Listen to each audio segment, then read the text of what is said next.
जय जय जय श्री नृसिंह उग्रं वीरं महाविष्णुं ज्वलन्तं सर्वतोमुखं नृसिंहं भीषणं भद्रं मृत्युर्मृत्युं नमाम्यहं।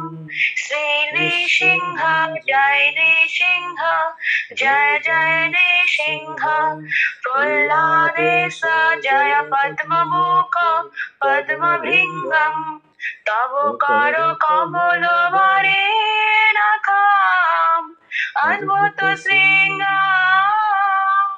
दलित हिरण्यकशिपो तनुभृङ्गा केशवधृत नरहरिरूप जय जगदीश हरे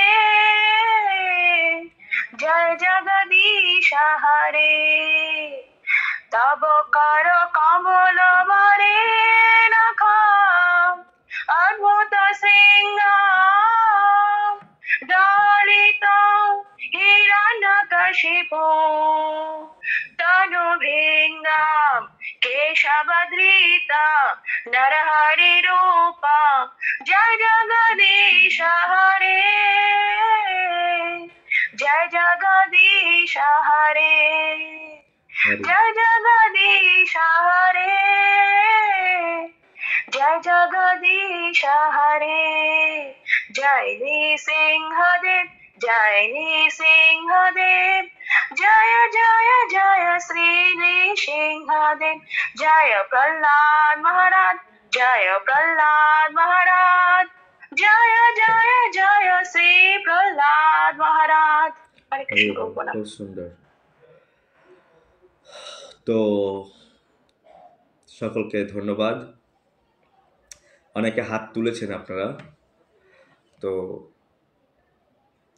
যাদের স্ক্রিনশট দিয়ে তারা স্ক্রিনশট নিতে পারেন এখান থেকে। হ্যাঁ, স্ক্রিনশট দিয়ে নিয়ে নেন, তো পরে আপনার বাড়িতে পড়ে মুখস্থ করতে পারবেন। আমি আরও একবার আবৃত্তি করছি, আপনারা আমার সঙ্গে সঙ্গে আর একবার আবৃত্তি করুন।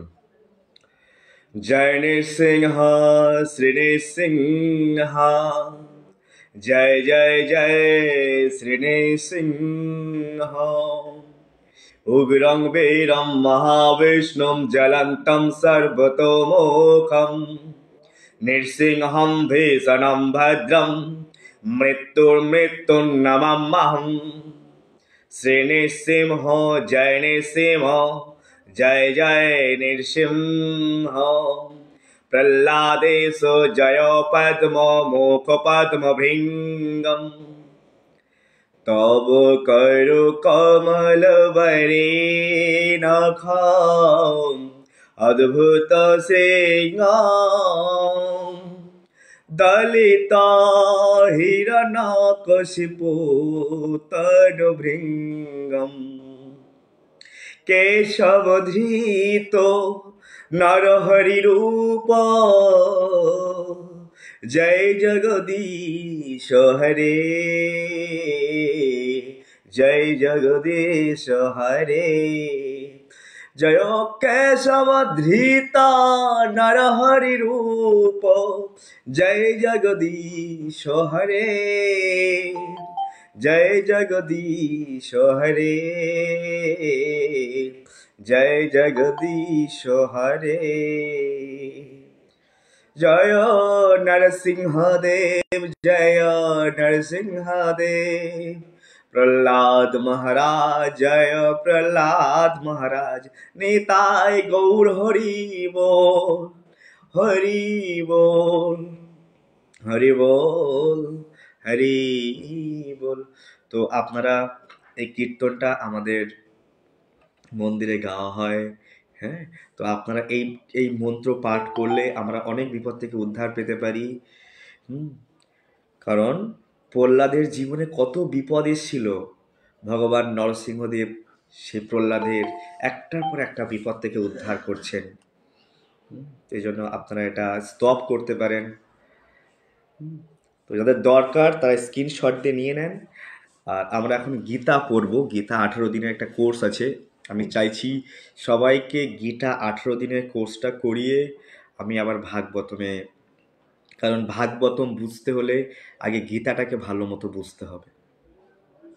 যদি গীতা পড়ে আমরা বুঝতে না পারি যে ভগবান কে, ততক্ষণ পর্যন্ত ভাগবতম আমরা বুঝতে পারবো না। তাই আমাদের কর্তব্য আগে ভালো করে গীতাটাকে বোঝা। তো সেই গীতা বুঝতে হলে আমাদের কি করতে হবে? না, এই গুগল মিট আমি কন্ট্রোল করতে পারি না। তো সেই জন্য গীতাটাকে ভালো করে ধ্যান দিয়ে পড়তে হবে আমাদের। যদি গীতাটা ভালো করে ধ্যান দিয়ে পড়ি, তাহলে আমরা খুব সুন্দরভাবে ভাগবতমটা বুঝতে পারবো। গীতা পড়ে বুঝতে হবে ভগবানকে। ভাগবতমের এন্ট্রিতেই বলা হচ্ছে ওম নমো ভগবতে বাসুদেবায়।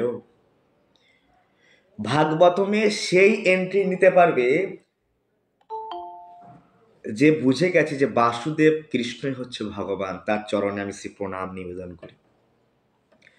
ভাগবতমের প্রথমে শ্লোকের প্রথমেই ওম নমো ভগবতে বাসুদেবায়, যে বাসুদেব ভগবান কৃষ্ণকে জানতে না পারবে সে ভাগবতমে প্রবেশ করতে পারবে না। তাই আগে কি করতে হবে? আগে গীতাটা জানতে হবে। তো আমরা সহজ সরল উপায়ে আমরা আজকে গীতা বোঝার চেষ্টা করব। আর আমি কোনো পেশাদারি বক্তা নই যে আমি আমি ক্ষুদ্র প্রয়াস করব আপনাদের সামনে যতটুকু সাধুগুরু অষ্টমের থেকে শিখেছি। তো ভুল ত্রুটি পরিলক্ষিত হলে নিজের ভাই সন্তান গুণে ক্ষমা রাখবেন আমার প্রতি। আমি প্রয়াস করব আপনাদের সামনে সেই শ্রীমদ্ ভাগবত গীতার কিছু কথা সহজ সরলভাবে। কেউ স্ক্রিন রেকর্ড করবেন না। আমি প্রথমেই বলছি, ক্লাস করানোর সময় না কোনো রকম ডিস্টার্ব না হয়। যদি কেউ ডিস্টার্ব করেন তাহলে ক্লাসের সবাই, আমি কি বলবো, ক্লাসের মধ্যে লাইভ চলছে বললাম না।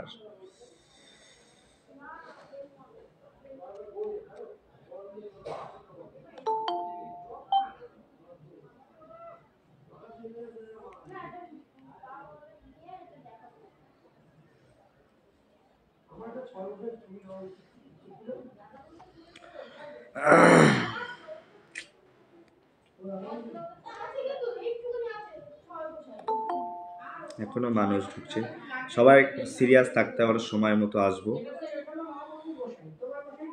এক মিনিট।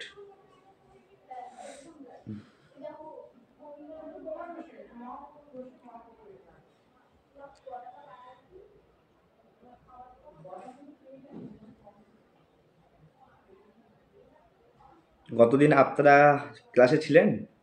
আমি যখন বাচ্চাদের ক্লাস করাচ্ছিলাম আমি কিছুটা শিখিয়ে দিয়েছি। অনেকে ভেবেছে যে বাচ্চাদের ক্লাস, আমরা তো বড় হয়ে গেছি, আমাদের আর করে কি হবে, তো অনেকে আবার বেরিয়ে গেছে ক্লাস থেকে। কিন্তু আমি কালকে যা পড়িয়েছি তারপর থেকে পড়াবো। সবাই স্ক্রিন দেখতে পাচ্ছেন? হ্যাঁ প্রভু, দেখতে পাচ্ছি। হ্যাঁ, আমি স্ক্রিনটাকে, ফোনটাকে কাত করে দিয়েছি। তো কালকে আমি এই পর্যন্ত পড়িয়েছিলাম, যা যা ক্লাসে ছিল।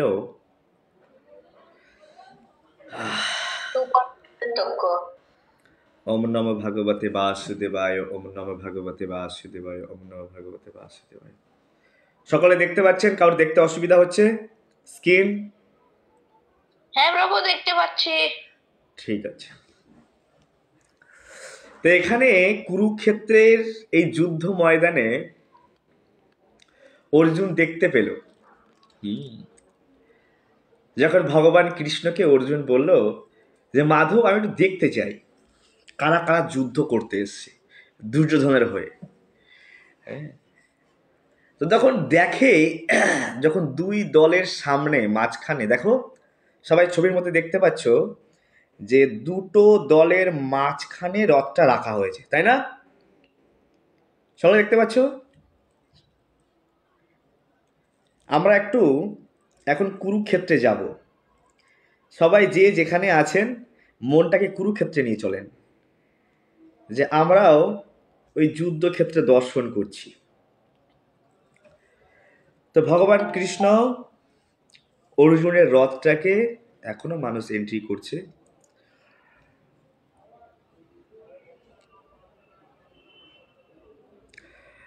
ভগবান কৃষ্ণ রথটাকে সামনে রেখেছে, আর রথ সামনে রাখার পরে অর্জুন দেখছে যে আমারই না, এই ফোনে বাবা এত ডিস্টার্ব।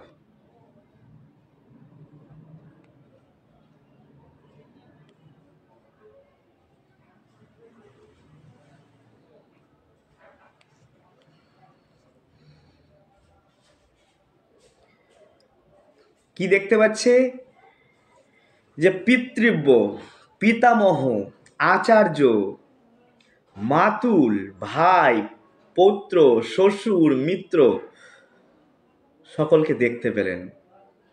আর দেখে তার কি অবস্থা, তার কেমন সিচুয়েশন তৈরি হয়েছে। হ্যাঁ, বলছে আমার সর্বশরীর কম্পিত ও রোমাঞ্চিত হচ্ছে, আমার হাত থেকে গান্ডীব খসে পড়ছে, আমার ত্বক যেন জ্বলে যাচ্ছে। কার? অর্জুনের হচ্ছে। আত্মীয় স্বজনকে দর্শন করে এইরকম সিচুয়েশন।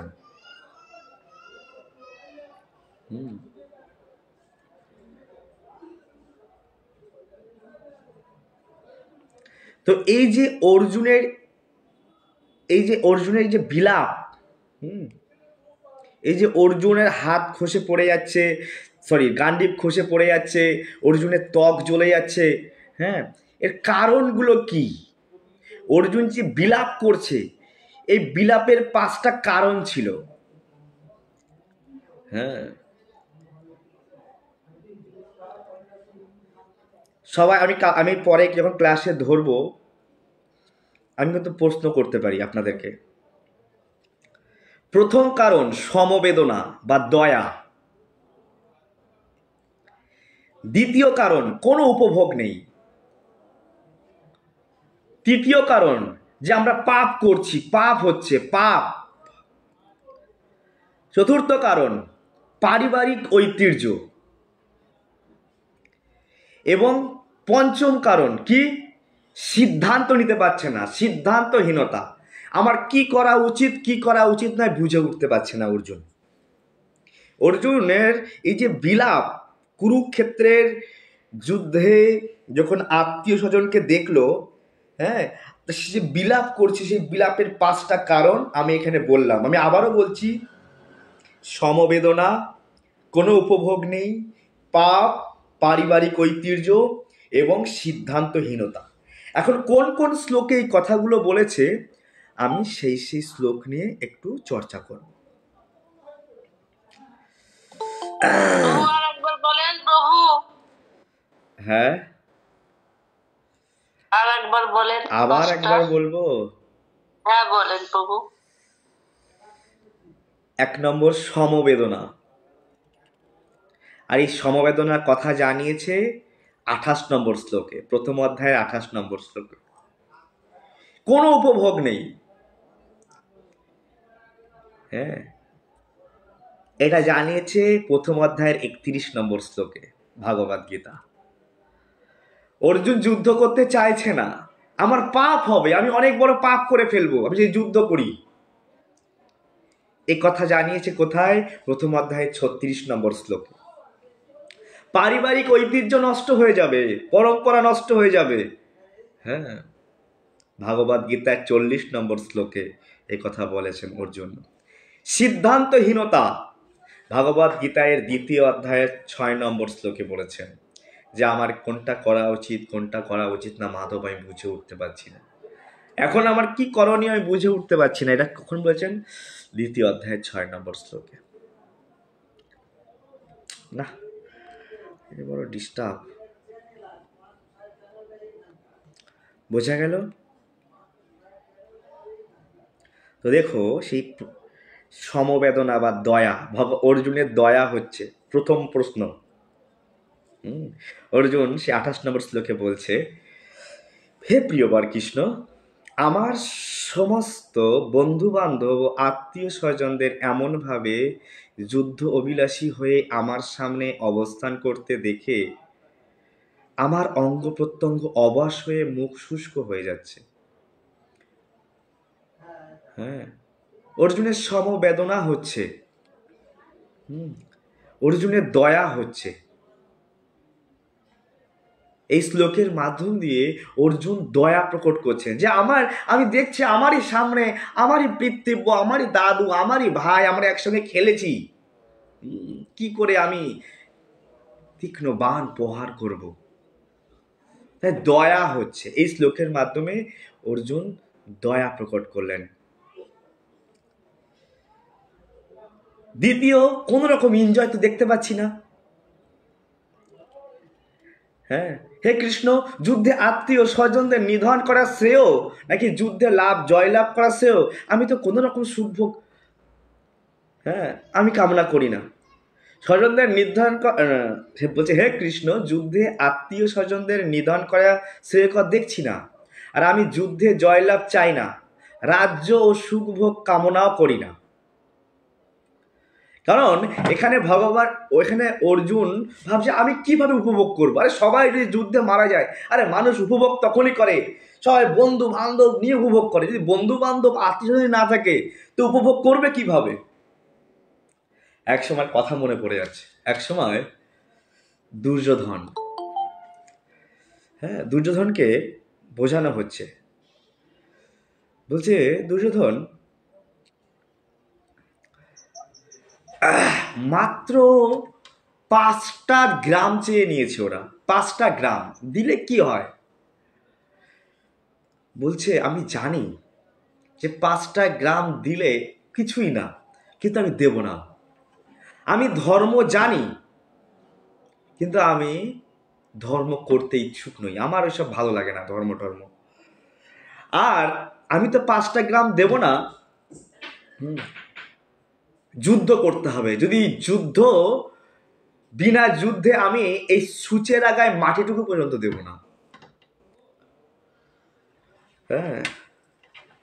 বলছে কেন জানো? বলছে দেখো, আমি এখন রাজ করছি, আমার সঙ্গে পিতামহ ভীষ্ম, আমার সঙ্গে গুরু দ্রোণাচার্য, আরে আমার সঙ্গে বড় বড় রথি মহারথী আমার সঙ্গে। যদি আমি যুদ্ধে হেরে যাই, আমি কুরুক্ষেত্রে যুদ্ধে পরম পবিত্র ভূমিতে মারা যাব, আমার জন্য স্বর্গ প্রাপ্তি, আমার এই হাতেও লাড্ডু। আর আমি যদি জিতে যাই কুরুক্ষেত্রের যুদ্ধে, তো আমি যদি হেরে যাই তো আমার জন্য স্বর্গ প্রাপ্তি। আর যদি অর্জুন জিতে যায়, ধরে নেওয়া যাক অর্জুন জিতে গেল, তো অর্জুন জিতে গিয়েও ওর সঙ্গে তখন থাকবে না পিতামহ ভীষ্ম, থাকবে না গুরু দ্রোণাচার্য, থাকবে না 100 ভাই, থাকবে না কোনো আত্মীয় স্বজন, চারিদিকে শ্মশান হয়ে যাবে। তো আমার এ হাতেও লাড্ডু, ও হাতেও লাড্ডু। আমি জিতলে পাবো সংসার রাজ, আর মরলে পাবো স্বর্গ। এ দুর্যোধনের আইডিয়া ছিল। তো অর্জুন বলছে আমি জিততে চাই না, আমি এই যুদ্ধ করতে চাই না, স্বজনদেরকে নিধন করতে চাই না। আরে মানুষ তো আনন্দ, টাকা পয়সা ইনকাম কেন করে? যে বন্ধু বান্ধব মিলে এনজয় করব, আত্মীয় স্বজন মিলে আনন্দ। যদি আমি এত ধন, এত রাজ্য কামিয়ে নিয়ে এসছি, কিন্তু আমার কেউই নেই, তা আমি এনজয়মেন্টটা হবে কিভাবে? তাই কোনো এনজয়মেন্ট দেখতে পাচ্ছি না, বলছে নো এনজয়মেন্ট। কোনো উপভোগ নেই, যে যুদ্ধ করি কোনো উপভোগ নেই। তাই এই 31 নম্বর শ্লোকে অর্জুন বলছে যে আমি রাজ্যও চাই না, আমি যুদ্ধে জয়লাভও চাই না, আমি সুখভোগ কামনা করতেও চাই না, কারণ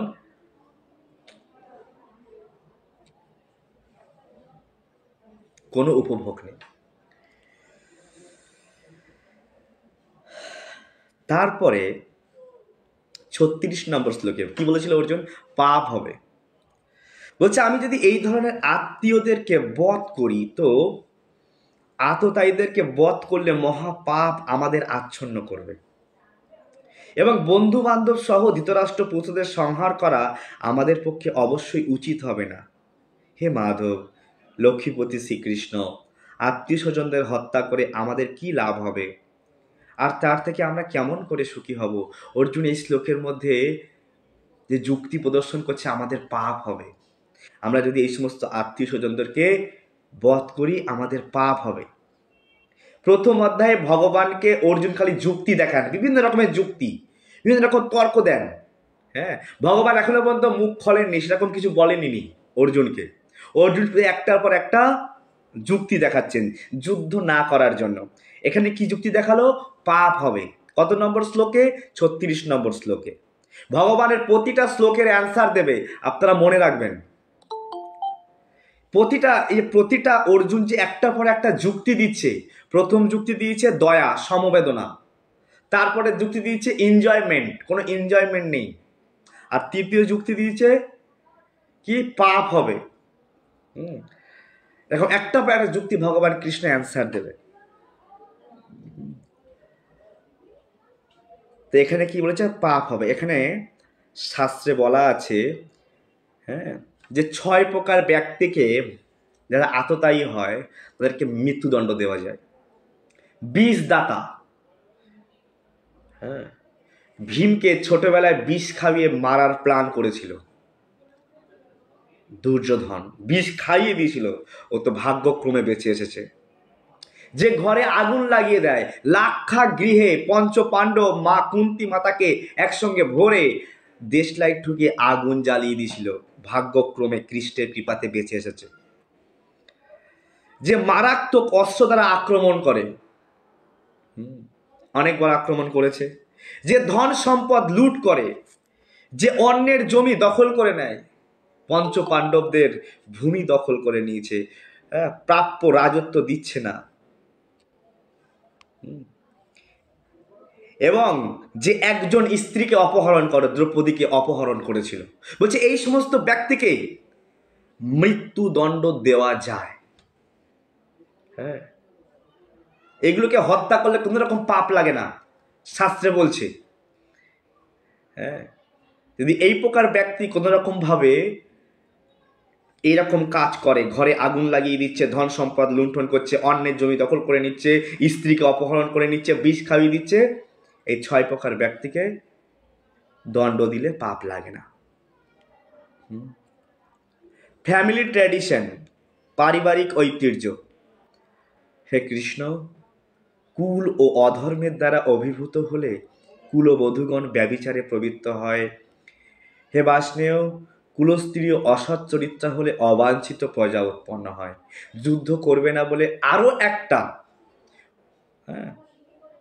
আরো একটা পারিবারিক ঐতিহ্য নিয়ে তিনি তুলে ধরলেন, যে অধর্ম হবে, কুল স্ত্রীরা অধর্ম হলে সমাজে বর্ণ সংকট উৎপন্ন হবে, পিণ্ড লোপ পাবে।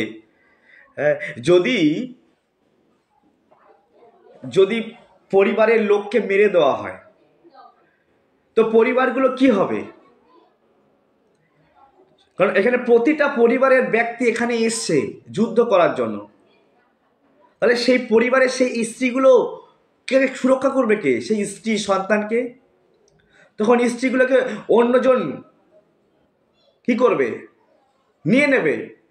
অবাঞ্ছিতভাবে চারিদিকে মানুষ লুটপাট শুরু করে দেবে, অবাঞ্ছিতভাবে ভোগ করবে, অবাঞ্ছিত সন্তান উৎপন্ন হবে, সমাজে বিশৃঙ্খলা সৃষ্টি হবে। তো খুব সুন্দরভাবে এখানে অর্জুন বিভিন্ন রকম যুক্তি দেখাচ্ছেন, আর সমস্ত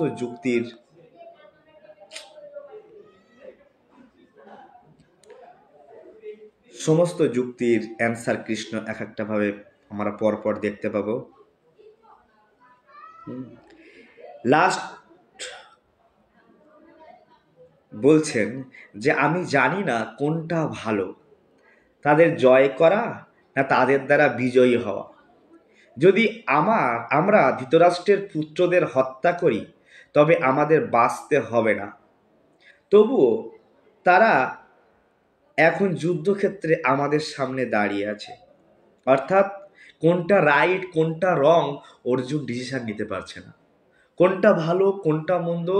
গীতার 2য় অধ্যায়ের 6 নম্বর শ্লোকে অর্জুন আনডিসিশনে পড়ে গেছে, মানে কোনটা ঠিক ভালো মন্দ বুঝতে পারছে না। যে জয় করা শ্রেয়, তাদের জয় করে দেওয়া শ্রেয়। তো এভাবে 5টা কারণ, সে যে বিলাপ করছিল এই 5টা কারণ থেকে আমরা বুঝতে পারি।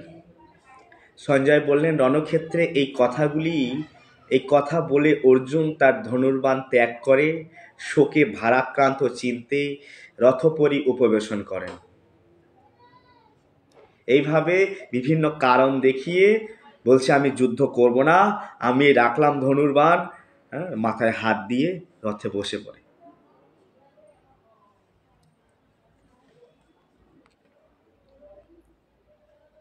তো আমরা দেখব এখানে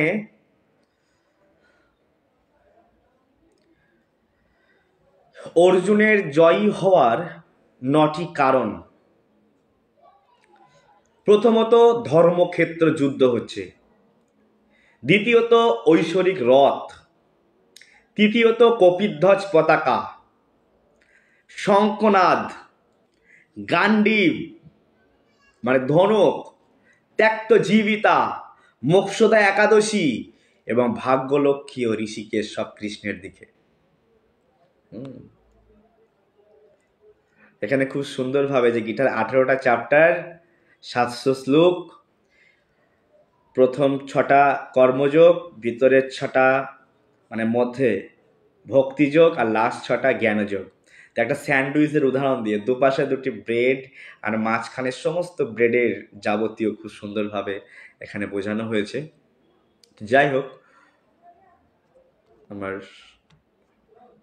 তো গীতার মধ্যে 5টা সাবজেক্ট নিয়ে চর্চা করা হয়েছে। ভগবান এই যে এখন অর্জুন আনডিসিশনে পড়েছেন যে কোনটা ভালো কোনটা মন্দ আমি বুঝতে পারছি না। গীতার 2য় অধ্যায়ের 6 নম্বর শ্লোক পর্যন্ত চলে এসেছি। যখন গীতার 2য় অধ্যায়ের 7 নম্বর শ্লোকে পৌঁছাবো তখন থেকে বাস্তবিক গীতা শুরু হবে। ভগবান এখনো পর্যন্ত মুখ খোলেননি, এবার ভগবান অর্জুনকে বাস্তবিক জ্ঞান দেবে। কেন দেবে, কি কারণে দেবে অর্জুনকে জ্ঞান, আমরা শুনবো। তার আগে জেনে নিই যে গীতার মধ্যে 5টা বিষয় নিয়ে চর্চা করা হয়েছে। ভগবান কৃষ্ণ কখনো এরকম ভাবা উচিত না যে এখানে যুদ্ধে মানে ভগবান কৃষ্ণ অর্জুনকে যুদ্ধ করার জন্য করছে। ভগবান কৃষ্ণ এই মহাভারতের যুদ্ধ, এই সিচুয়েশন, এই পরিস্থিতি তৈরি করেছেন কেন, আমাদের জন্য, যাতে আমরা এই ভাগবত গীতার জ্ঞানটা আমরা পাই। একজন রিপোর্টার, একজন বৃহৎ ব্যক্তি আসছে, একজন রিপোর্টার বিভিন্ন রকম কোশ্চেন করে, বিভিন্ন রকম প্রশ্ন করে, বিভিন্ন রকম অ্যান্সার, আর সেই উন্নত সেই বড় ব্যক্তিটি বিভিন্ন অ্যান্সার দেয়। তাই Arjun as a reporter, Arjun একজন সাংবাদিক, অর্জুনের মাধ্যমে এই গীতা ভগবান আমাদেরকে দিচ্ছে খুব সুন্দরভাবে।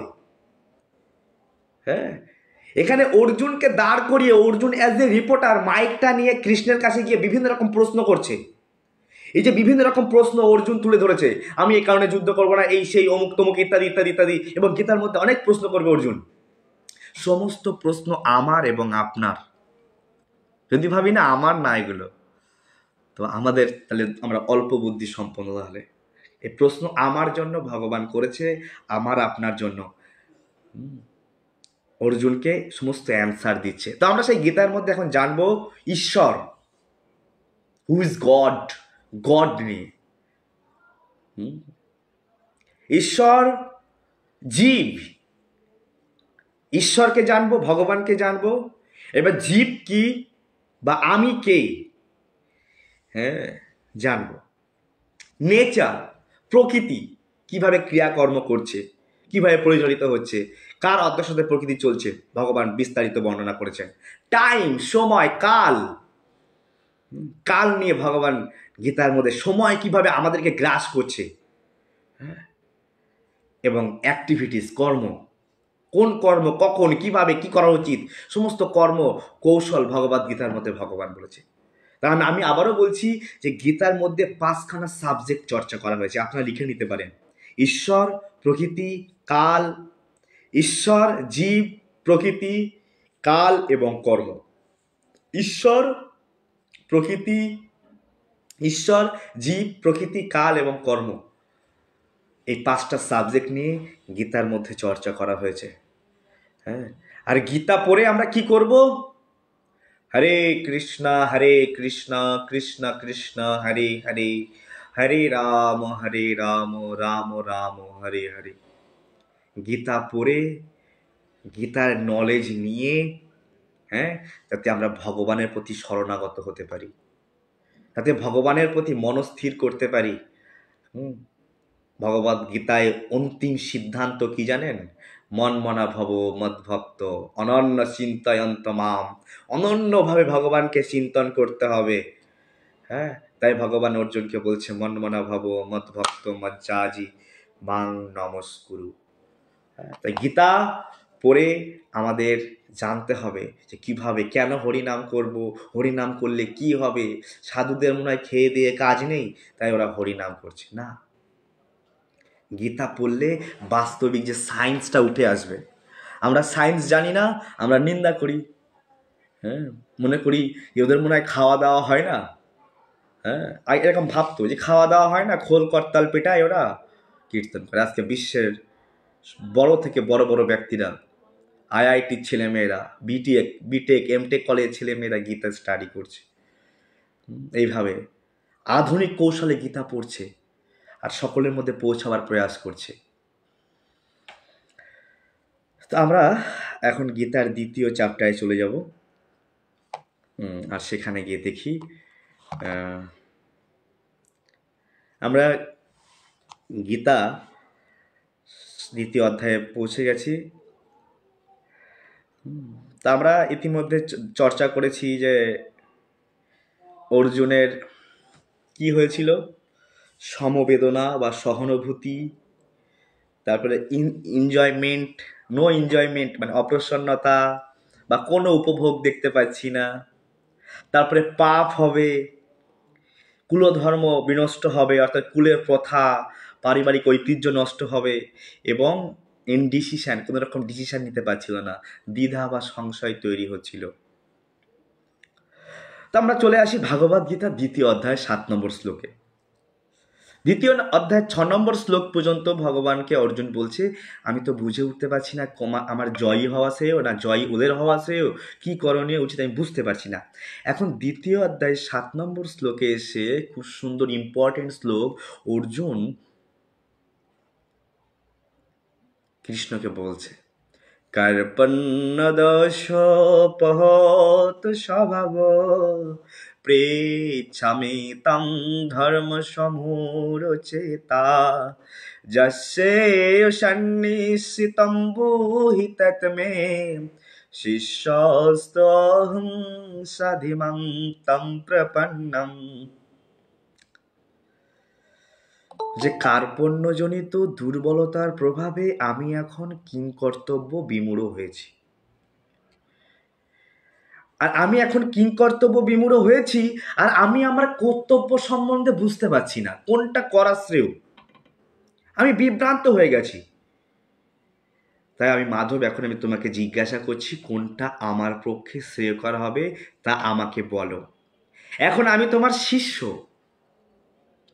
সর্বতোভাবে আমি তোমার শরণাগত, দয়া করে তুমি আমাকে নির্দেশ দাও। এই শ্লোকে একটা কথা অর্জুন বলেছে, যে জন্য এই শ্লোকটা খুব ইম্পর্টেন্ট, আর যে জন্য ভগবান গীতা শুরু করবেন এখন থেকে। এরপর থেকে গীতা শুরু হবে, এখনো বাস্তবিকভাবে গীতা শুরু হয়নি। কি বলেছেন? বলছে শিষ্যস্ত অহম, আমি শিষ্য হলাম, আমি তোমার শিষ্য হলাম মাধব, শিষ্যস্ত অহম, আমাকে জ্ঞান দাও। আমি তোমার মিত্র নই, আমি এখন তোমার শিষ্য, আমাকে জ্ঞান দাও। সাধিমাম তম প্রপন্নাম, আমি তোমার শরণাগত হলাম।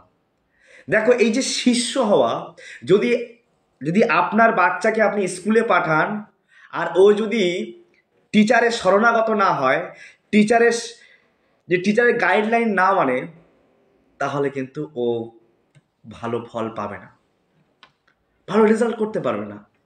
আমরা যে কোনো কাজ, আপনি ডাক্তারি শিখবেন কারো না কারো আন্ডারে গিয়ে, হ্যাঁ, খুব সুন্দরভাবে তার কাছে তাকে সেই কি বলে এটাকে তার আনুগত্যে থেকে ডাক্তারি শিখতে হয়। আপনি ইঞ্জিনিয়ারিং হবেন, ইঞ্জিনিয়ার হওয়ার জন্য কোনো না কোনো টিচারের সঙ্গে থেকে থিওরি এবং প্র্যাকটিক্যাল তার আনুগত্যে থেকে শিষ্য ভাব নিয়ে তার কাছে শিখতে হয়, তা নাহলে শিখতে পারবে না। ঠিক তেমনি অর্জুন বলছে, প্রভু আমাকে জ্ঞান দাও। শিষ্যস্ত অহম সাধিমাম তাম প্রপন্নাম, আমি তোমার শিষ্য হলাম। এবার ভগবান কৃষ্ণ জ্ঞান দেবে। এই শ্লোকের অনেক বড় ব্যাখ্যা, আমি যা সার সংক্ষেপ একটু একটু বলছি, জাস্ট টাচ করে করে যাচ্ছি না। এই শ্লোকটা বলতে গিয়ে 1 ঘন্টা সময় লাগবে এই শ্লোকটা বোঝাতে গেলে। বাট আমরা সার সংক্ষেপ চর্চা করছি এখানে, জাস্ট আমরা ছুঁয়ে ছুঁয়ে যাব। আমরা এই জন্যই সার সংক্ষেপ চর্চা করছি, যাতে আমাদের ফিউচারে গীতা পড়ার প্রতি আরও উৎসাহ পাই। যারা গীতার মধ্যে এত সুন্দর জিনিস আছে, আমরা গীতাটা ভালো করে পড়ি, দেখি আরও কি আছে। আর গীতা এমন একটা গ্রন্থ, এটা এমন নয় যে আমি একবার পড়ে ফেলেছি, যেমন উপন্যাস পড়া হয়ে গেছে আর পড়বো না, হ্যাঁ, ইত্যাদি ইত্যাদি। হ্যাঁ, নিউজ পেপার একবার পড়া হয়ে গেছে, না কালকে ওল্ড হয়ে গেছে, না। বাস্তবিক নিউজ হচ্ছে শ্রীমদ্ ভাগবত গীতা, যা কখনো ওল্ড হয় না। এই জগতে যা কিছু আছে সব ওল্ড হয়ে যায়। একবার পড়ার পরে সেই ধুম গান এসছিল, আর ধুম গান চলে না। সেই কাটা লাগা গান এসছে, আর কাটা লাগা গান চলে না। একবার হিমেশ রেশমিয়া এসছে, কত হিমেশের গান এসছে, আর চলে না, সব ওল্ড। বাস্তবে গীতা আজ থেকে 5000 বছর আগে, শুধু 5000 বছর বললেও ভুল হবে, এই গীতার জ্ঞান প্রথমে সূর্যদেব বিবেশানকে দিয়েছিল। আজও সেই চির নবীন, আজও সাধু মহাত্মা জ্ঞানী যোগী সকলেই এই গীতার জ্ঞানকে নিচ্ছে, পড়ছে, নিত্য নবীন। যত পড়ব ততই নবীন। বুঝিবে রসিক জন, না বুঝিবে মূঢ়। এই সমস্ত জ্ঞান সেই বুঝতে পারবে যে রসিক। তো যাই হোক, যেটা বলতে চলেছিলাম আমি, তো এই শ্লোকে ভগবান কৃষ্ণের কাছে অর্জুন শিষ্যত্ব বরণ করল।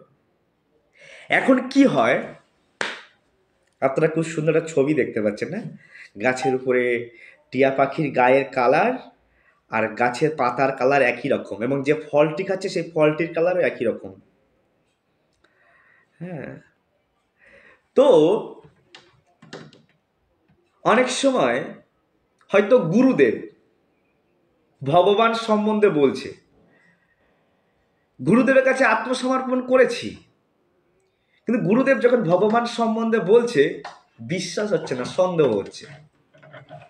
হ্যাঁ, অনেক সময় বলছে কৃষ্ণ এত বড় মহান, কৃষ্ণ এই, হ্যাঁ, কৃষ্ণ গিরিরাজ ধারণ করেছে, ইত্যাদি এক্সেট্রা এক্সেট্রা। না, আমি চোখে না দেখে বিশ্বাস করি না।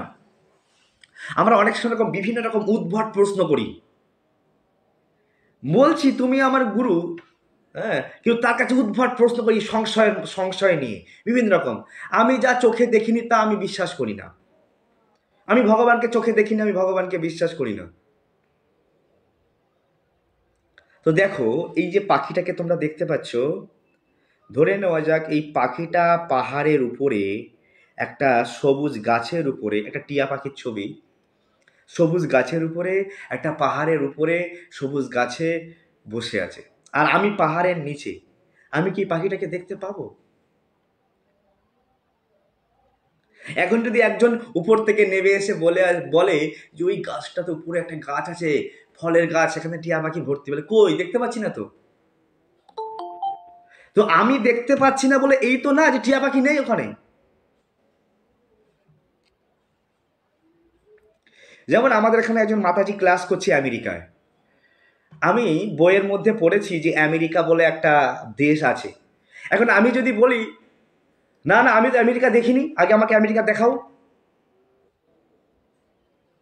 তাহলে কি আমেরিকা, এখন যদি আমেরিকা আমাকে আমার টিচার দেখাতে না পারে, হ্যাঁ, তাহলে কি আমেরিকা নেই? আমার টিচার পড়ানোর সময় পড়াচ্ছে, এই যে পুরো বিশ্বের ম্যাপ দেখিয়ে বলছে এটা আমেরিকা, এটা এশিয়া, এটা ইউরোপ। না না, আমি তো আমেরিকা চোখে দেখিনি, তাই কি আমেরিকা নেই? তুমি চোখে দেখোনি বলে। ধরো এখন শীতকাল, আর শীতের সময় সূর্য অনেক সময় লেটে ওঠে। আরে সূর্য কখনো লেটে ওঠে নাকি? অনেক সময় সকালবেলা সূর্য দেখা যাচ্ছে না, কুয়াশা, এত কুয়াশা ভরে যাচ্ছে, সূর্য দেখা যাচ্ছে না, তাই বলে কি সূর্য ওঠেনি? সূর্য উঠেছে। আমার অপূর্ণ ইন্দ্রিয়, এই অপূর্ণ ইন্দ্রিয় দিয়ে ওই কুয়াশা ভেদ করে সূর্য দেখার মতো ক্ষমতা আমার নেই। এই টিয়া পাখিটি পাহাড়ের উপরে একটা সবুজ গাছের সঙ্গে তার গায়ের রঙের সঙ্গে মিশে আছে। আমার এই অপূর্ণ ইন্দ্রিয় দিয়ে আমার সে দেখার ক্ষমতা নেই যে টিয়া পাখিটি উপরে বসে আছে গাছের উপরে। সূর্য দেখতে কেমন যদি প্রশ্ন করা হয়, আপনি সূর্য দেখেছেন? তাহলে সূর্য দেখতে গোল থালার মতো। কেন, সূর্য কি গোল থালার মতো? সূর্য কি গোল থালার মতো দেখতে? না, সূর্য বৃহৎ, আমাদের পৃথিবী থেকেও কত কোটি গুণ বড়, কিন্তু আমরা বলার সঙ্গে সূর্য গোল থালা। এখন যদি বলে কোনো বাচ্চা, বাবা আমি সূর্যে যাব, তারপরে দেখব, চোখে না দেখে বিশ্বাস, সূর্যলোকে যাব, যেতে পারবে সূর্যলোকে? যদি লেখা আছে যে এই তারে হাত দেবেন না, ডেঞ্জার, 11,000 ভোল্ট, না আমি চোখে না দেখে বিশ্বাস করি না, আমি হাত দিয়ে বিশ্বাস করব, যদি আপনি হাত দিয়ে দেখতে যান, তাহলে নিতাই গৌর হরি বল, সোজা ডেথ সার্টিফিকেট দিয়ে দেবে ডাক্তার। তাই ঊর্ধ্বতন কর্তৃপক্ষ যে কথা বলবে সে কথা অনায়াসে বিশ্বাস করতে হবে, কারণ আমাদের ইন্দ্রিয় অপূর্ণ। আমাদের এই দুটো চোখ ভগবান ফ্রি পয়সায় ক্যামেরা দিয়েছেন। বুড়ো হওয়ার সঙ্গে সঙ্গে চোখে লেন্স লাগানো, ভারী লেন্স লাগানো, আমাদের চশমা পড়তে হয়, পড়াশোনা দেখতে পাই না বলে। হ্যাঁ, তাই আমরা সবসময় আমাদের পাশের ঘরে কি হচ্ছে আমরা বুঝতে পারি না, পাশের ফ্ল্যাটে কি হচ্ছে আমরা দেখতে পারি না, আর আমরা বলি সব কিছু চোখে না দেখে বিশ্বাস করি না। না, চোখে না দেখে বিশ্বাস করতে হবে আপনাকে। ঊর্ধ্বতন কর্তৃপক্ষ, এই বেদ হচ্ছে শব্দ প্রমাণ। হ্যাঁ, আপনি কি আপনার বাবাকে দেখেছেন? না, আমি না দেখে বিশ্বাস করি না। আপনি কি বলতে পারেন আপনি যাকে বাবা বলছেন উনি আপনার সঠিক বাবা? এই প্রশ্নের অ্যান্সার কে দেবে?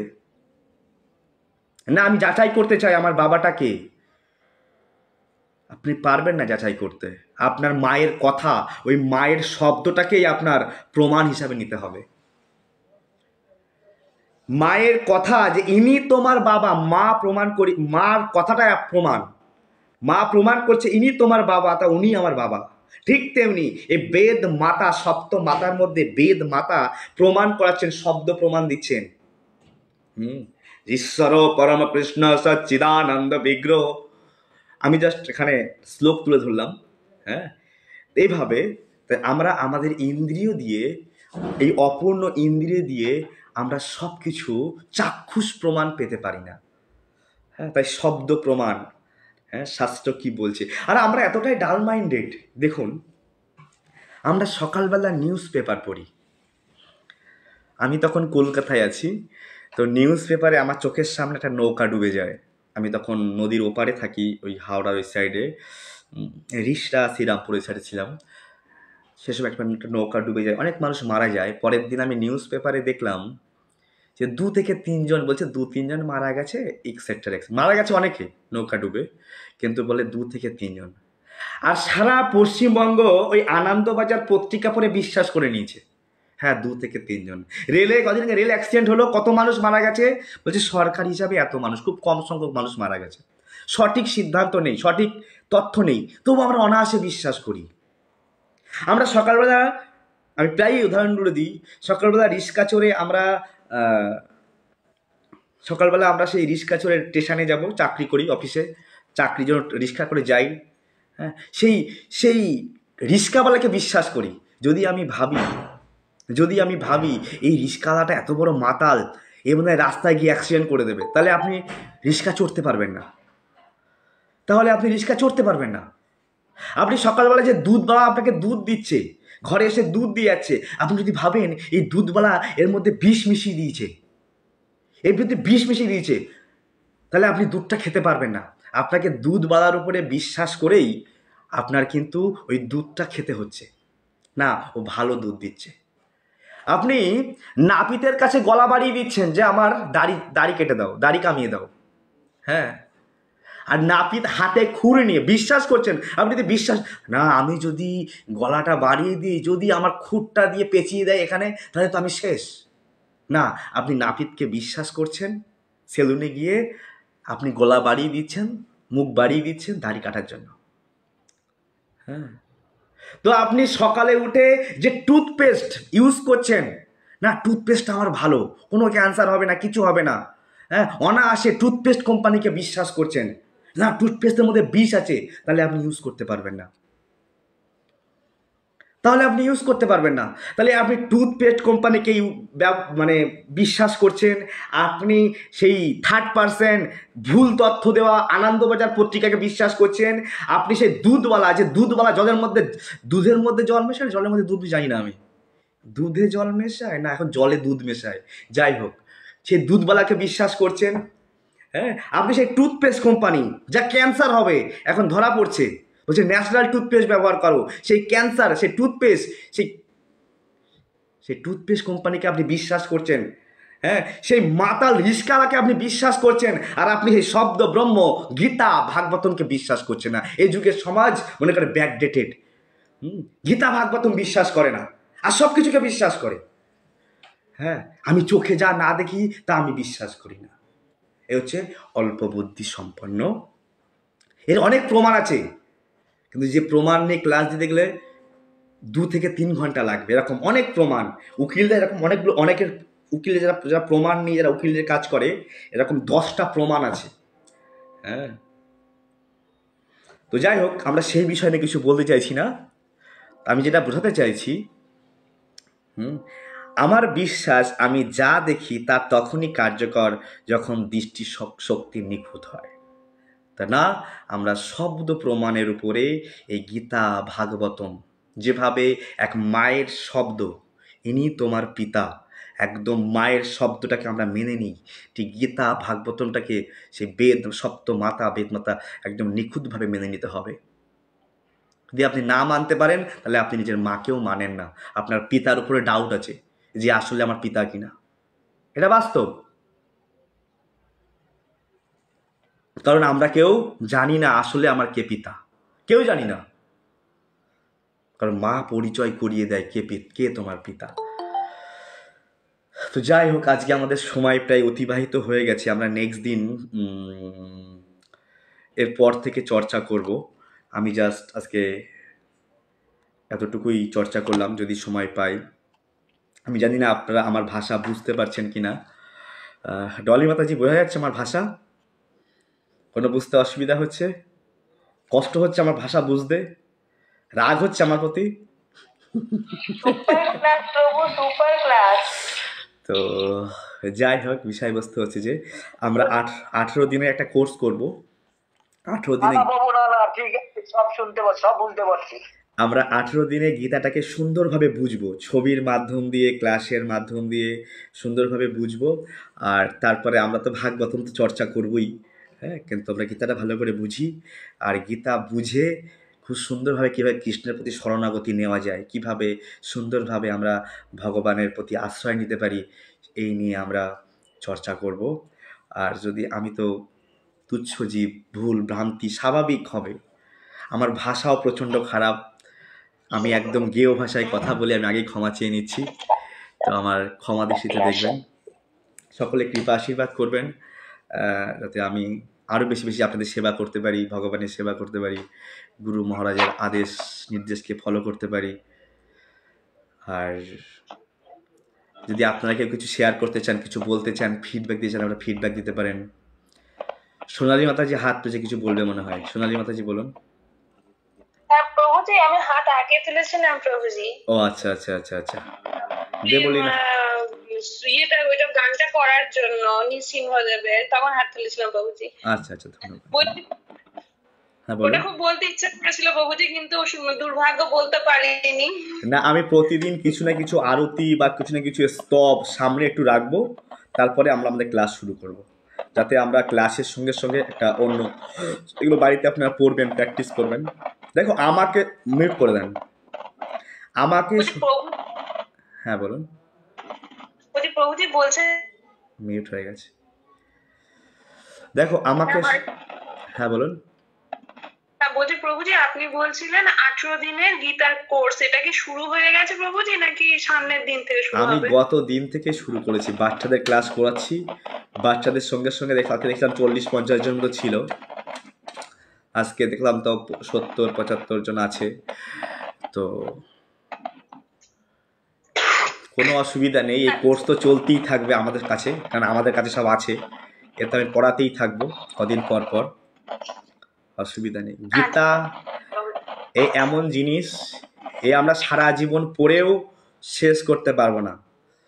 গীতা এমন জিনিস সারা জীবন পড়তে হয়, সারা জীবন। এ কোনো উপন্যাস বা কোনো কিছু নয় যে না পড়া হয়ে গেছে। মাতাজি বলুন, দেবদিন আমাকে কিছু বলবে মনে হচ্ছে।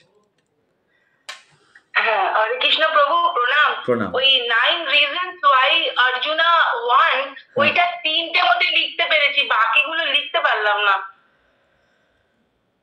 ও ওটা লেখার দরকার নেই, আমি জাস্ট এমনি বলছিলাম যে কি কি কারণে জিতলো, ঠিক আছে? আর আচ্ছা জাস্ট ক্লাসগুলো ভালো করে মন দিয়ে শুনুন, আর ক্লাসগুলো আমাকে বলারও দরকার নেই, বাট আপনারা ভালো করে শিখুন, ধ্যান দিয়ে ক্যাপচার করুন যে কৃষ্ণ কি মেসেজ দিতে চাইছে গীতা থেকে। আমরা মেসেজগুলো ঠিকঠাক করে যদি পাই তা আমাদের কাছে খুব ইজি হয়ে যাবে। হ্যাঁ, আমরা যেটা চর্চা করছি গীতার সার অংশ, গীতা তো 18 দিনে বলা যায় না, যা সার অংশ চর্চা করবো একটু একটু, মানে কেন বললো, যেমন কেন বলে শিষ্য হলো, অর্জুন শিষ্যকে স্বীকার করলো।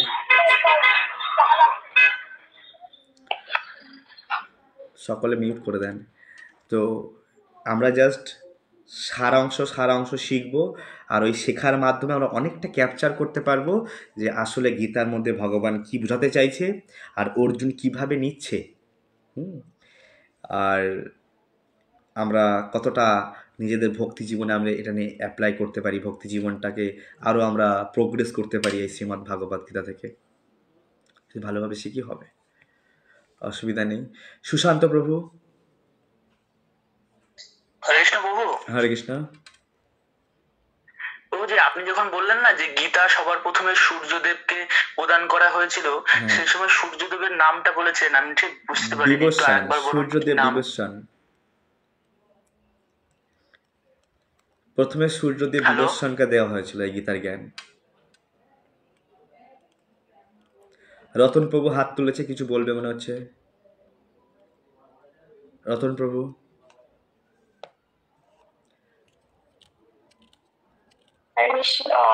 ও আচ্ছা আচ্ছা আচ্ছা, মাতাজি ভালো আছেন? প্রণাম প্রণাম, অনেক ধন্যবাদ, আপনাকে দেখে খুব খুশি হলাম, আমার বাড়ির পাশের মানুষ।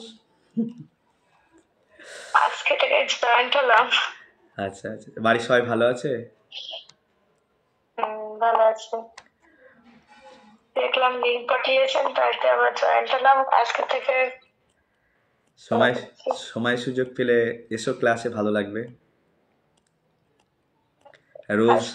রোজ রাত 8টা থেকে ক্লাস, আমাদের গীতা ভাগবতম চর্চা হবে, শিখতে পারবে অনেক কিছু। অনেক ধন্যবাদ। হরে কৃষ্ণ।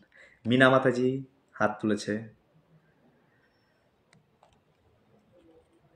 হরে কৃষ্ণ, প্রণাম প্রভু। প্রণাম। কারোর কোনো বুঝতে, আমার ভাষা কার কার বুঝতে অসুবিধা হচ্ছে, এটা হাত তুললে ভালো হতো। সবাই বুঝতে পারছে কিনা? টুম্পা মাতাজি হাত। বোঝা যাচ্ছে ঠিকই, কিন্তু আমার একটু প্রবলেম, এই জন্য আমি হ্যাঁ বলুন। বলার জন্য হাত। হ্যাঁ বলুন। আমি সেভাবে লেখাপড়া জানি না। আচ্ছা। টুকিটাকি একটু, তো এটা ইউটিউবে লাইভটা দিলে মনে হয় যে বেশি ভালো হয়। আমাদের ফেসবুক পেজে, যে সময়তে কাজে আমি অতিরিক্ত ব্যস্ত, ফেসবুক পেজে আমাদের থাকবে, এটা আছে, অনলাইন ভাগবত পাঠশালা ফেসবুক পেজে এটা লাইভ চলছে, আপনারা পেয়ে যাবেন। ওকে, ফেসবুক পেজ, হ্যাঁ, অনলাইন ভাগবত পাঠশালাতে সার্চ দেবেন, পেয়ে যাবেন। ধন্যবাদ। টুম্পা মাতাজি। হ্যাঁ প্রভু নমস্কার। নমস্কার। বলছি যে যে ঈশ্বর, প্রকৃতি, কাল, কর্ম, এটা কি বললেন? আমি একটু বুঝতে পারলাম না। গীতার কয়টা ভাগ? মধ্যে গীতার মধ্যে যেগুলো নিয়ে চর্চা করা হয়েছে থাকে না, যেমন ধর লাইফ সায়েন্স, জীবন বিজ্ঞান, জীবন বিজ্ঞানের মধ্যে আমরা অনেকগুলো এরকম চ্যাপ্টার যে এই বিষয় নিয়ে চর্চা করা হবে এর মধ্যে, ঠিক আছে। ঠিক তেমনি শ্রীমদ্ ভাগবত গীতা, ওর মধ্যে চর্চা করা হয়েছে ঈশ্বর ভগবানকে নিয়ে, জীবদেরকে নিয়ে, জীব কি, জীব কোত্থেকে উৎপত্তি হয়েছে, জীবের আয়তন কত, ইত্যাদি ইত্যাদি। ঈশ্বর, জীব, তারপরে প্রকৃতি, প্রকৃতি কি, প্রকৃতি কোত্থেকে উৎপন্ন হয়েছে, কিভাবে কাজ করছে, ঠিক আছে, প্রকৃতি, কাল মানে সময়, তারপরে কর্ম। এই 5টা বিষয় নিয়ে গীতার মধ্যে চর্চা করা হয়েছে, আর ভাগবতমে 10টা বিষয় নিয়ে চর্চা করা হয়েছে। তো আমরা এখন গীতা পড়ছি, তো গীতা 5টা বিষয় নিয়ে, বোঝা গেল? আর আমার তো সে গীতা তো আসেনি, গীতাটা ও, বলেছিলেন আপনার আপনি গীতা পাঠাতে আমি ভুলে গেছি। আমি দেখি কালকে মনে করিয়ে দেবেন, অফিস টাইমে ফোন করবেন আমাকে। কটার দিকে?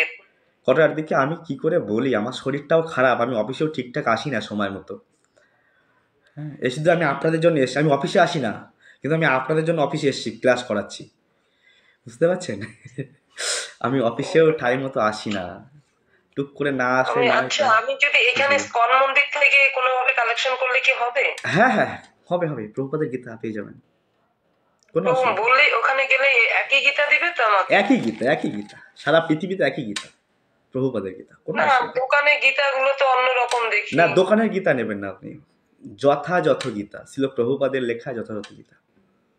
যথাযথ গীতা না? হ্যাঁ হ্যাঁ হ্যাঁ, ঠিক আছে। তো ধন্যবাদ আপনি ধন্যবাদ। ওখান থেকে পাঠালেও আমার যেই মূল্য দিতে হবে, এখান থেকে কিনলে সে হ্যাঁ একই তো পড়বে একই না? একই পড়বে, কোনো অসুবিধা নেই। তপন আমি তো ভেবেছিলাম ভাগ্যের সাথে আসবে, আর তো আসলো না আমার কপালে নেই। ভাগবতমের সঙ্গে আসতো যখন আমি আপনাকে দিচ্ছিলাম প্রথম প্রথম, দিয়েছিলেন। তখন দিন যায় সব কিছু কমে আসে, বুঝেন কি না? তো আজকে প্রভু আমি কপিল দেবের, আমি একটু গঙ্গাসাগর যাচ্ছি।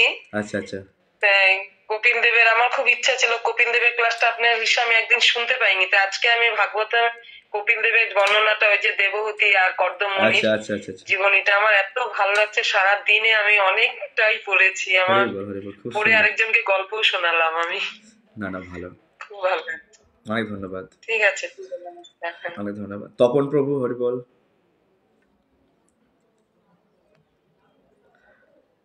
তপন প্রভু, আমি সবাইকে সময় দিই এই কারণে, আমি তো ক্লাস করে চলে যেতে পারি না, যাতে আপনার সঙ্গে কথা বলার সময় পাই, যাতে আপনারা যেন এমন ভাবেন না যে আমাদেরকে বহু সময় দেয় না। এই যেটু কথা বলছি, যাতে আপনাদের মনের ভাবটা ব্যক্ত করতে পারেন আমার সাথে। হ্যাঁ, এই জন্য কথা বলা। তপন প্রভু, কিছু বলবেন আপনি? হরে কৃষ্ণ। আমার হচ্ছে ধন্যবাদ, প্রণাম। প্রণাম প্রণাম। বলছিলাম বেশ ভালোই লাগছে, আর আমাদের এখানে তো প্রচন্ড ঠান্ডা লাগছে, বেশ মানে কি কথা বলতে গেছে। আচ্ছা আচ্ছা আচ্ছা, আপনি কোত্থেকে বলছেন? আমি কুচবিহার থেকে বলছি। ও আচ্ছা, কুচবিহার থেকে, আচ্ছা আচ্ছা, হরে কৃষ্ণ হরে কৃষ্ণ। হরে কৃষ্ণ। বেশ ভালোই লাগছে, খুব সুন্দর লাগলো। হরে বল হরে বল। হরে কৃষ্ণ প্রভু। হরে কৃষ্ণ হরে কৃষ্ণ। হরে কৃষ্ণ। হ্যাঁ, ধন্যবাদ প্রণাম প্রভু। ধন্যবাদ প্রণাম। আমি বলছি যে এই যে ভগবত গীতার যে 5টি বিষয়, হ্যাঁ হ্যাঁ ঈশ্বর, প্রকৃতি, ঈশ্বর, জীব, প্রকৃতি, কাল বা সময় এবং কর্ম, হ্যাঁ হ্যাঁ, এই 5টি বিষয়ে একে অপরের উপরে কি করে সম্পর্কযুক্ত, সেটা যদি একটা বিশেষ ক্লাস একদিন দিলে ভালো হতো মনে হয়। বিশেষ ক্লাস, এটা আমার এটা আপনি এই যখন ক্লাস করবেন এর মধ্যে পেয়ে যাবেন। বুঝলাম। আমি ওইটা একে অপরের সঙ্গে কিভাবে সম্পর্কযুক্ত একটা বিশেষভাবে হলে মানে আমাদের একটু সুবিধা হতো মনে হয়। আপনি এই কোর্সটা করতে থাকেন, দেখতে পাবেন, বুঝতে পারবেন কিভাবে সম্পর্কযুক্ত আছে। ধন্যবাদ। আর কুম্ফু বলে একজন হাত তুলেছে, বুঝতে পারছি না। আমি একটা কথা বলি সবাইকে, ওই গ্রুপে কৃষ্ণ চিন্তা, কৃষ্ণ চিন্তন, কৃষ্ণ কথা কেউ গ্রুপে আছে, কৃষ্ণ কথা নয়, কৃষ্ণ চিন্তন, কৃষ্ণ চিন্তা, আর একটা গ্রুপ কি বানিয়েছি আমি ভুলে গেলাম, উত্তম শ্লোক চর্চা। এখানে অ্যাড অ্যাড মেম্বারে আছে, আপনারা আপনাদের যেটা হোয়াটসঅ্যাপের বন্ধু বান্ধবী আত্মীয়স্বজন আছে আপনারা কিন্তু জয়েন করতে পারবেন। আপনারা, আমার লাগবে না, পাঠাতে হবে না, আপনি কিন্তু জয়েন করতে পারবেন ওখানে গিয়ে। আপনার যারা হোয়াটসঅ্যাপের লিস্টে আছে যে না আমি ক্লাস করছি, গীতার ক্লাস করছি, আপনিও ক্লাস করতে পারেন, আপনি ওখানে নিজে থেকে অ্যাড করে দিতে পারেন। এবার ওরা শুনলো না শুনলো, বাট ওদের কাছে লিঙ্ক চলে যাবে, আমি যে লিঙ্কগুলো পাঠাচ্ছি। ওদের সৌভাগ্য, ওরাও ক্লাস শুনতে পারবে, এটা সুযোগ। তো আপনারা চেষ্টা করবেন আপনাদের বন্ধু বান্ধবদেরকে ক্লাসের মধ্যে জোড়ার জন্য। যারা শুনবে জানবে তারাই একদিন ভগবানের ভক্তি করবে, আর যে জানে না শোনে না সে ভক্তি করবে কিভাবে? প্রতিনিয়ত সংসারের গল্প শুনছে, প্রতিনিয়ত সংসারের কথা শুনছে, প্রতিনিয়ত কি করে সংসার উন্নতি হবে, ভালো মন্দ খাবো, এক্সেট্রা এক্সেট্রা, এইসব নিয়ে চিন্তা করছে, তারা প্রোগ্রেস করতে পারবে না ভক্তি জীবনে। এই জন্য চেষ্টা করতে পারেন, আপনারা প্রয়াস করবেন যে বন্ধু বান্ধবদেরকে এই লাইনে নিয়ে আসার জন্য। একজনা হাত তুলেছে, LOVE, লাভ, আমি বুঝতে পারছি না কে।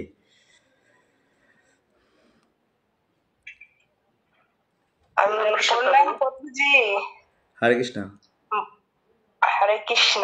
হ্যাঁ, বল। আমি এতটা পড়তে জানি না, শুধু ক্লাসটা করতে পারবো, শুনতে পারবো, কিন্তু এতটা পড়তে জানি না। ঠিক আছে, আপনাকে দেখেন আমি একটা কথা বলি, যে যতটুকু পারবে, আমি কালকেই পড়াবো স্বল্পমপি ধর্মস্য ত্রায়তে মহৎ ভয়াত। এই যে অর্জুন ভয় পাচ্ছে আমার পাপ হবে, অর্জুন বলছে পাপ হবে, বলে পাপ কি অর্জুন, তুমি আমার নির্দেশে যুদ্ধ করছো, স্বল্পমপি ধর্মস্য ত্রায়তে মহৎ ভয়াত, তুমি মহা ভয় থেকে বেঁচে যাবে। পাপ কি, যে ধর্ম করে তার কখনো পাপ হয় না। হ্যাঁ, যদি আমরা অল্প অল্প ভক্তিও করি তো মহা মহা ভয় থেকে বেঁচে যাব। তো এখানে পড়তে পারেন না, শুনতে পারছেন, এটাকেই ফায়দা, এটাকেই আপনি কাজে লাগান। ভালো করে শুনবো, ধ্যান দিয়ে শুনবো, এবং প্রভুও যেটা বলছে। নাহলে প্রভুজি এটা কি শ্লোক গুলা পড়তে পারছি না, বাংলা অনুবাদ পড়তে পারবো কিন্তু ঠিক আছে, শ্লোকগুলা শ্লোক পড়তে পারছি না। পারছেন না, ঠিক আছে, আমার কথা তো বুঝতে পারছেন, আমি তো বাংলায় বলছি, অসুবিধা কি, আমি শুনুন না, অসুবিধা নেই। সরণীদের মা কিছু বলবে। হরে কৃষ্ণ, প্রণাম। প্রণাম প্রণাম। ওই দেবলীনা মাতাজি বলছিলেন যে অর্জুনের জয়ী হওয়ার পেছনে যে 9টি কারণ, হ্যাঁ হ্যাঁ, তবু ওটা আমি বুঝেছি। আর আমার জিজ্ঞাসা হচ্ছে যে ত্যক্ত জীবিকা, ওর মধ্যে যে পয়েন্টটা রয়েছে ওর মিনিংটা যদি একটু বলেন প্রভু। আর যদি লাগে 9খানা পয়েন্টস আমি লিখেছি উত্তরটা আপনি যখন পড়াচ্ছিলেন। আচ্ছা, ট্যাগ তো জীবিতা কাল বুঝিয়ে দেবো, অসুবিধা নেই, আমি হোল্ডে থাক। ডলি মাতাজি হাত তুলেছে, বলেন। হরে কৃষ্ণ বাবু, প্রণাম নেবেন। প্রণাম। বলছি গীতা নিজে কিনে পড়া যায়? হ্যাঁ হ্যাঁ, গীতা নিজে কিনে পড়া যায়, কোনো অসুবিধা নেই, কিন্তু গীতাটা আপনার করতে হবে যেরকম সেরকম, ওই যে সে 2 টাকা 5 টাকা 10 টাকার গীতা নিয়ে এসে ওর মধ্যে সে অনুবাদ নেই, তাৎপর্য নেই, সেই গীতা পড়ে তো মানুষ বুঝতে পারবে না। সহজ সরল প্রভুপাদের লেখা গীতা পড়তে হবে, ভক্তের লেখা। যদি ইঞ্জিনিয়ার হতে হয় ইঞ্জিনিয়ারের বই পড়তে হবে। এখন যদি বলে জয় বোঝের সাথে একটা বই লিখেছে ইঞ্জিনিয়ার, আমি তো নিজেই ইঞ্জিনিয়ার না, আমার বই কেউ পড়বে? কিন্তু আমি এটা লিখে দিলাম আপনি এইভাবে ইঞ্জিন করবেন, এভাবে এই সেই হ্যান ত্যান। তো ছিল প্রভুপাদ একজন ভক্ত, আর ভক্তই জানে কে ভগবান, ভগবানের সঙ্গে কী করে প্রেমের সম্বন্ধ গড়তে হয়। তাই প্রভুপাদের লেখা গীতা পড়লে আমরা অতি সহজে ভগবানকে জানতে পারবো। তাই যদি যথাযথ গীতা, ভাগবত গীতা যথাযথ যদি পাওয়া যায়, যদি কিনে পড়বে, কোনো অসুবিধা নেই। আর আমরাও দিচ্ছি গীতা, বললে আমরা বাড়ি পাঠিয়ে দেবো অনলাইনের মাধ্যমে, অসুবিধা নেই তো। আমি টুম্পা মাতাজিটা ভুলে গেছিলাম, মাতাজি বলে রেখেছে, আর আমারও শরীর খারাপ, ব্যস্ত, গীতা জয়ন্তী এই সেই হ্যান ত্যান অনুষ্ঠান চলছে, ওই জন্য আমি ওনাকে পাঠাতে পারিনি। প্রভু, আর একটা প্রশ্ন। হ্যাঁ, বলছি আমরা তো গুরুদেবকে সামনে রেখে প্রণাম করি, হ্যাঁ, ভগবানকে বায়ে রেখে প্রণাম করি, হ্যাঁ, দেবদেবীদের ডাইনে রেখে প্রণাম করি, হ্যাঁ। আর লক্ষ্মী নারায়ণ ওনাদের কোন ভাবে প্রণাম করব? লক্ষ্মীনারায়ণ আর ভগবান একই, লক্ষ্মীনারায়ণ তো ভগবানই, অসুবিধা নেই, আপনি ওই যে বাইরে রেখে প্রণাম করবেন। লক্ষ্মী দেবী রাধারানীরই অংশ, আর নারায়ণ কৃষ্ণেরই অংশ, না স্বয়ং ভগবান নারায়ণ। কোনো অসুবিধা নেই, বাইরে রেখে প্রণাম করবেন। হরে কৃষ্ণ প্রভু। হরে কৃষ্ণ। হরে কৃষ্ণ। হরে কৃষ্ণ। ধন্যবাদ, ধন্যবাদ, প্রণাম প্রভু। ধন্যবাদ, প্রণাম। বলছিলাম কি, এই যে আপনি গীতা ক্লাস করিয়েছেন, হ্যাঁ যদি সব শেষে যদি আপনি একটু দয়া করে যেমন টুকটাক হোমওয়ার্ক দিলেন, যেমন শ্লোক যেমন শিখে রাখা, যেমন মুখস্থ করা, দেওয়া বা কয়েকটা প্রশ্ন ওটা শিখে দেবেন, তাহলে এটা মানে আর একটু ভালো হয় আর কি। মানে এমনিতে তো আমরা গৃহিণী কাজে ব্যস্ত থাকি, তো কাজ অনেকটা যেমন অবহেলায় পড়ে থাকে। তো যখন আপনি হোমওয়ার্ক দেবেন তাহলে আমাদের একটা তাগদা থাকবে যে না এটা আমরা শিখতেই হবে আমাদের। তো ওটা আমি যেন মনে করি আমার জন্য খুব ভালো আর কি, যদি দেন আর কি। আমার মনে হয় সবার জন্য ভালো হবে আর কি, তাহলে গীতাটা মানে আরো ভালোভাবে পড়া হবে আর কি। যদি আপনি দয়া করে প্রশ্ন দেন আর কি, আমরা তো বুঝতে পারছি না কোনটা প্রশ্ন হবে এখানে, বা কোন শ্লোক পড়লে ভালো হবে, কোনটা ইম্পর্টেন্ট শ্লোক, যদি আপনি দেন আর কি দয়া করে আমরা মুখস্থ আচ্ছা মাতাজি, আপনি আমাদের ক্লাসে সবাই তো করবে। প্রথম নাকি আগেও করতেন? আগে করতাম না, মানে আমি একদিন করেছিলাম, আমি আগরতলা গেছিলাম, গুরুমালা এসেছিলেন, ওই দিন গেছিলাম। তো আস্তে আস্তে ট্রেনে আমি না জয়েন আমাদের করেছিলাম। ক্লাসে কতদিন? তো আরো কয়েকদিন আমি মন্দিরে ছিলাম টেম্পলে, তার জন্য আমি ব্যস্ত ছিলাম, করতে পারিনি। আমাদের আজকে ক্লাসে একটু করেছি আর কি, আমাদের 5টি দিন। আমার ক্লাস কতদিন তো করছেন আমার আপনি? টোটাল 2 দিন, কিন্তু করে আমার খুব ভালো লেগেছে। এখন ভাবছি কালকে থেকে আমি যেমন করেই হোক আমি এই সময়টা বেছে নেব, আমার যা কিছু হয়ে যাক আমি করবো। ও আচ্ছা আর তাহলে আপনার বাড়ি কোথায় মাতাজি? আমার বাড়ি ত্রিপুরাতে প্রভু, ত্রিপুরা আচ্ছা ধর্মনগরে। আমি আমি শ্লোক সবাইকে দিই, কিন্তু আমি শ্লোক বেশি ধরে চাপিয়ে দিই। আমি দেখেছি আমি যদি কাউকে এখানে আমি সবাই আছে অনেকে, আমি আন্তরিকতা সহকারে আমি শ্লোক আবৃত্তিও করে দিই, শ্লোক দিয়েও দিই, কিন্তু পড়ে না অনেকে। ঠিক আছে, ওই জন্য আমি এখন আর বেশি চাপ দিই না। নিতাই গৌর সীতানাথ আমার জন্য দেন না প্রভু, আমার খুব ভালো হবে। মানে আমার খুব ইচ্ছা কেউ নেবে আমার শ্লোক, শিখবো আর কেউ নেবে, কিন্তু এই এরকম টিচার আমি পাচ্ছি না। আপনাকে পেলাম প্রভু, আপনি নেবেন দয়া করে, আপনি দিন, আমাকে কিচ্ছু হবে না। আমাদের আমি আগে অনেক রকম দিয়েছি শ্লোক, আমি দেব। তো কোনো অসুবিধা নেই, আপনি থাকুন। আমি তো চাই যে আমি গীতার শ্লোক দেব, ভাগবতমের শ্লোক দেব, চৈতন্য চরিতামৃতের শ্লোক দেব, আবৃত্তি করিয়ে দেবো, ওরা আবৃত্তির ফিডব্যাক দেবে। কিন্তু আমাদের ক্লাসে আমি দেখেছি বলে বলে মানুষ রেগে যায় আমার প্রতি। তারপর ভাবি না, কি দরকার আছে এত। না না প্রভু, রাগ করবে কেন? এই এটা তো জন্য আপনি আমি ভালোর আর জন্যই করছেন, বেশি জোর দিই আমাদের না, ভালোর জন্য। আমি না বেশি জোর দিয়ে বলি না। ওই জন্য আমি জিজ্ঞাসা করলাম আপনি কতদিন ধরে ক্লাস করছেন। আপনি আগে থেকে থাকলে জানতেন যে সবাই একটাই জানে আমরা গৃহস্থ, আমাদের আমাদের বেশি চাপ দেওয়া যাবে না। বেশি চাপ দিলে আমার মাইন্ডে নিয়ে নেয় যে ক্লাসে আসি বলে প্রভু বেশি চাপ দেয় আমাদেরকে। যাই হোক, আমি ঠিক আছে, আপনি যখন চাইছেন আপনি পার্সোনালি আমাকে বলবেন, আমাকে হোয়াটসঅ্যাপে হরে কৃষ্ণ লিখে পাঠাবেন, প্রভু আমার কাছে কিছু শ্লোক দিন, আমি পার্সোনালি পাঠিয়ে দেবো আপনাকে। কারণ ক্লাসের মধ্যে সবাই কৃষ্ণ চিন্তা যে ওই গ্রুপেই পাঠিয়ে দেবো নাকি? গ্রুপে না, আমার দেখবেন আমি অ্যাডমিনে আছি, তো ওখানে আপনি হরে কৃষ্ণ লিখে পাঠাবেন, প্রভু আমাকে গীতার শ্লোক পাঠান বা আমার কিছু দিন, আমি সেখানেই আবৃত্তি করে করে পাঠাবো। আপনি মুখস্থ করে আবৃত্তি করে আমাকে পাঠাবেন, আমি শুনবো। সবার মধ্যে আর মানে আমি আর চাইছি না কাউকে আর হ্যারাসমেন্ট। মানে আমি বললেই, আমি যদি এখন বলি গীতার শ্লোক মুখস্থ করে দেবেন তো অনেকে ভয় পেয়ে যাবে। সবাই জানে এখানে অনেকে আছে, বলবে না তাহলে ভক্ত অর্ধেক হয়ে যাবে। হ্যাঁ, কারণ আসে না, ভয় পেয়ে যায়, ভাবে যে প্রভুজি পেশার। অনেকে বোম্বে থেকে ক্লাস করতো, ওই শ্লোকের ভয় আসে না। ঠিক আছে প্রভু, ধন্যবাদ। ঠিক আছে, হোয়াটসঅ্যাপে পাঠিয়ে কোশ্চেন আনসার তো হয়ে আছে, গীতা সম্পর্কে একটা মোটামুটি ধারণা তো চলে আসছে, আর ওইগুলোই ইম্পর্টেন্ট শ্লোক প্রভু, আমি যেটুকু বুঝেছি অ্যানসার করতে। তো জানি বললাম কিনা প্রভু, ওইগুলোই ইম্পর্টেন্ট। যে কোশ্চেন 100 আছে ওইগুলো যদি সলভ করা যায়, ওগুলোই কিন্তু ইম্পর্টেন্ট। ওই 100খানা ইম্পর্টেন্ট শ্লোক থেকেই কোশ্চেনগুলো বানিয়ে বানিয়ে দেওয়া হয়েছে। আমি তো চেয়েছিলাম 108খানা শ্লোক, কৃষ্ণের 108টা নাম, 108টা শ্লোক আমরা একদম মানে ঝরঝর মুখতে ঝরবে, একদম দারুণভাবে আমরা আবৃত্তি করব, সুন্দরভাবে বলবো, জানবো, প্রচার করতে পারবো, কাউকে দিতে পারবো। কিন্তু উৎসাহী থাকতে হবে। উৎসাহী না থাকলে আমি উৎসাহ হারিয়ে ফেলি আপনাদের সামনে এসে। আপনাদের থেকে আমি উৎসাহ পাবো কি? আমি তো এনার্জি নিয়ে আসি, ফুল এনার্জি নিয়ে, কিন্তু আমি উৎসাহ হারিয়ে ফেলি। বাবারে কাদের সামনে বসেছি ভাগবত গীতা নিয়ে, মানে আমার এখন ভয়। সে একটা কথা আছে যে ছাত্রই টিচারকে ভয় পাবে কি, টিচার ছাত্রকে দিয়ে ভয় পেতে হয় সেরকম বিষয় এই আর কি। যাই হোক, হ্যাঁ মাতাজি বলেন, কল্পনা মাতাজি কিছু বলবে মনে হচ্ছে। হ্যাঁ বলুন। হরে কৃষ্ণ বাবু, হ্যাঁ শ্লোকগুলি খুব ভালো লাগে, কিন্তু শিখতে চেষ্টা করি। তারপর আপনি যখন শ্লোক নিয়ে নেন তারপরে আমার মুখস্থ হয়, কিন্তু সময় পাই না। হ্যাঁ ওই জন্য রবিবারে নিয়ে বসতে সবাই গৃহস্থ মানুষ, আমিও চাপ দিতে চাইছি না, বাট আপনারা ঐকান্তিকভাবে পড়বেন, জানবেন, আমাকে পাঠাবেন শ্লোক মুখস্থ করে পড়বো, এটা মুখস্থ করেছি আমি, এটা মুখস্থ করেছি।